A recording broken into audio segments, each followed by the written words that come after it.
18वीं लोकसभा चुनाव के लिए सेकंड फेज की 13 राज्यों और केंद्र शासित प्रदेशों की 88 सीटों पर वोटिंग शुरू हो चुकी है। ये वोटिंग शाम 6 बजे खत्म होगी। त्रिपुरा में सबसे ज्यादा करीब 17% वोटिंग अभी तक हो चुकी है। वहीं महाराष्ट्र में अभी देखा जाए तो वोटिंग बहुत कम है।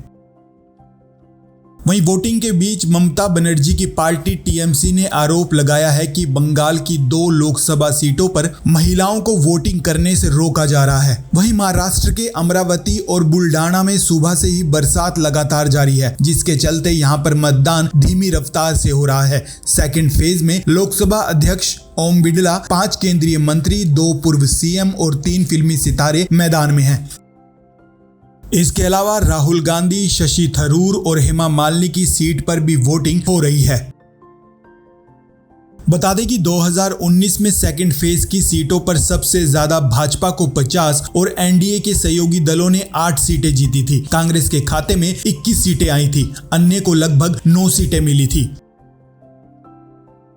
बता दें कि चुनाव आयोग के मुताबिक दूसरे फेज में 1198 उम्मीदवार मैदान में हैं। इनमें 1097 पुरुष और 100 महिला उम्मीदवार शामिल हैं। एक प्रत्याशी थर्ड जेंडर है। वहीं ज्ञात रहे कि इससे पहले 19 अप्रैल को पहले फेज की वोटिंग हुई थी, जिसमें 102 सीटों पर मतदाताओं ने वोट किया। आज की वोटिंग के बाद 5 फेज की वोटिंग 1 जून तक खत्म होगी। इसके बाद 4 जून को रिजल्ट की घोषणा होगी।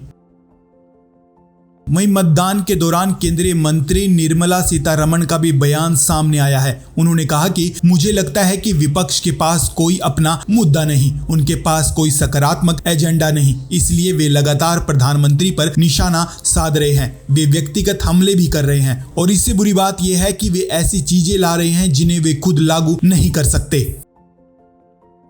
वहीं राहुल गांधी ने भी अपने सोशल मीडिया प्लेटफॉर्म पर एक मैसेज शेयर किया है, जिसमें राहुल गांधी ने लिखा है कि देश की तकदीर का फैसला करने जा रहे इस ऐतिहासिक चुनाव का आज दूसरा चरण है। आपका वोट तय करेगा कि अगली सरकार चंद अरबपतियों की होगी या 140 करोड़ हिंदुस्तानियों की। इसलिए हर नागरिक का कर्तव्य है कि वह आज घर से बाहर निकले और संविधान का सिपाही बनकर लोकतंत्र की रक्षा के लिए वोट जरूर करे।